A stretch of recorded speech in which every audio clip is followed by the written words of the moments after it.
Hi, I'm Monica Colby. Welcome to the peer review team for Symposium 7 in the Community Risk Reduction Model Program Evaluation. And welcome to all of you who get to hear what it is that we're going to say to the peer reviewers so that you know how to best impress them.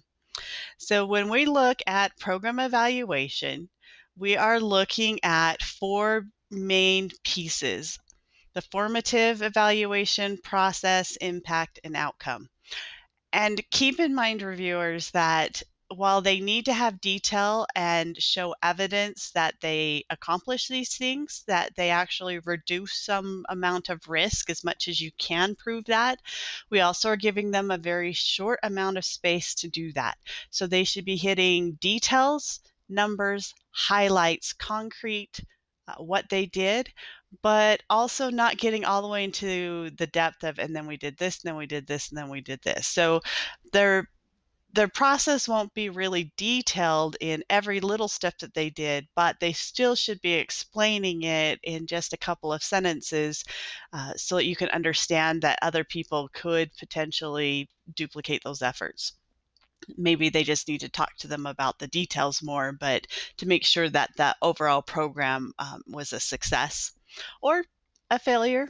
We would accept someone who shows how they did something that's traditional and brilliant and it didn't work and why. I guess that would work too. We're also looking for those traditional 5 E's. And certainly if they use something else, that's wonderful. But we're looking for that multiple attack, something that is more likely to work and to be effective.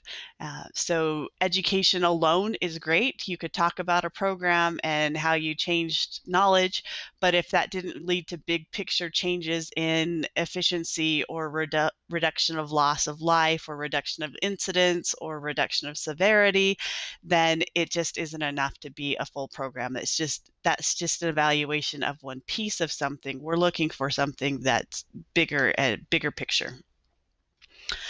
So the rubric you have and can always go and download.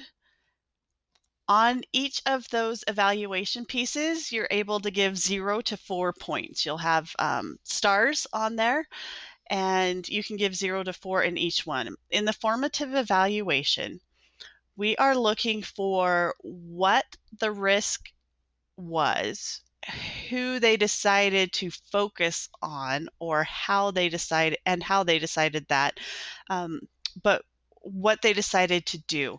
And we're looking for their big picture goals of reductions or increases in efficiency, and we're looking for what their step by step was. Like, here's what we're going to do this year. We're going to get 1,000 kids to wear bike helmets, but that's only part of it. They also need to have, not that they set out for 1,000 bike helmets. We're looking for a program that started out saying, we are transporting too many kids to the hospital, or too many kids are getting hit by cars when they are riding their bikes or when they are on their horses or whatever. And they're having to stay 2 nights in the hospital, and we want to reduce the damage that is happening. That's what we're looking for here. So 4 points, you have to show that you had a hazard there. Here's the risk to our community for that hazard. Here's the target audience and why we chose them. Here's what we decided to do for an intervention.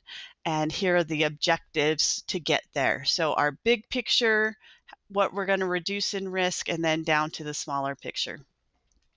And that they included their method to make the decision. And it doesn't need to be, again, really detailed. It could be, we looked at the hospital's community risk assessment, and they said that kids without bike helmets is a really big problem, but it's not something they're going to be tackling because they're working on cancer or heart disease. So that's what we're picking up. 3 points is they still have to have all of that risk, target audience, intervention, program objectives. They're all sound. They're all good. They just didn't do a good job in explaining how they got there. That would be 3 points, but they still have to have everything else. Now, if they're missing some of those pieces, then it is 2 points.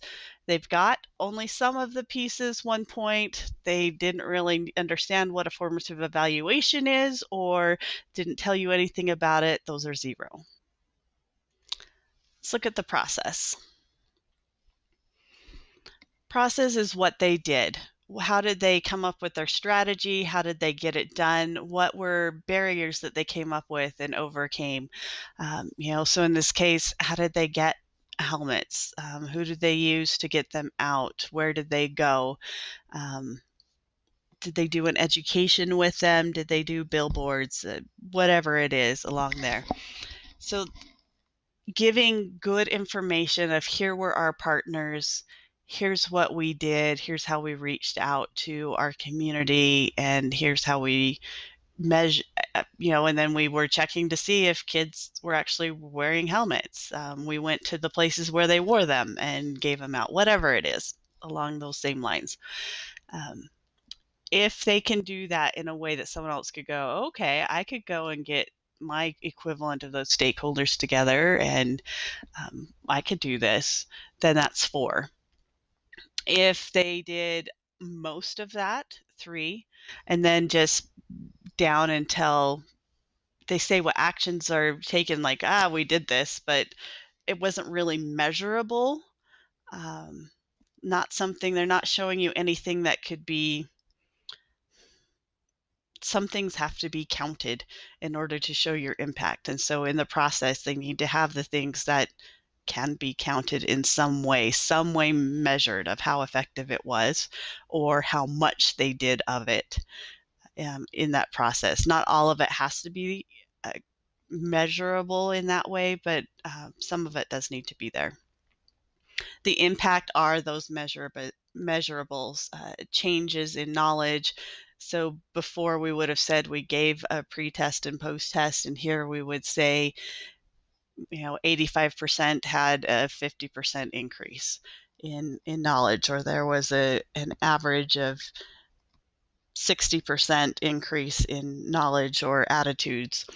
A change in behavior. We did surveys, before we would have said we conducted 5 surveys. And then here we would say we actually saw an increase from before the program to after the program. 20% more kids were wearing their helmets.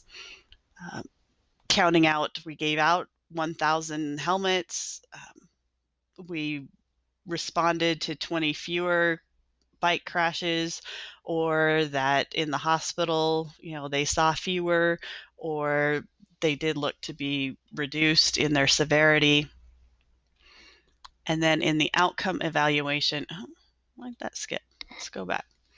In the outcome evaluation, those are the big picture long term. So to get a 4, there needs to be a lot of proof. You can't actually prove risk reduction depending on how theoretical you want to get, but strong evidence, strong pile of evidence that there was a long-term reduction to injury, death, or economic losses, or so whether it was the, again, efficiencies, we'll talk about those in a minute. So whether it was, so after 5 years, there's 20%, we did get a 20% reduction in the number of kids who were dying from bike injuries, or fewer were being kept overnight in the hospital, and looks to be because they had helmets on or something else that also impacted that. If there hasn't maybe been enough time, they only have 2 years of data, 3 years of data, it looks really promising, they're starting to see a decrease, then we could give them 4 points for that. And we would take a look at that. 3 points, yeah, they are associated with their long-term goals, but there really wasn't a big risk reduction. There's nothing really significant about it. They have tracked it, and they're not just saying we gave out 1,000 helmets and we know that's going to do a good job. Their goal was to decrease the number of kids going to the hospital overnight because of during a bike crash. So they are measuring that, which is good, but they didn't really see a difference in their program. that's really interesting and something we'd want to share with people, but it wouldn't get those points because they didn't really get to what the big goal was. And then if they didn't really have any outcomes like that, they were just focusing on getting out helmets and hoping that would do something good for the community, which I'm sure it did. But we're looking for evidence that it really is something that works, and it really worked for that community.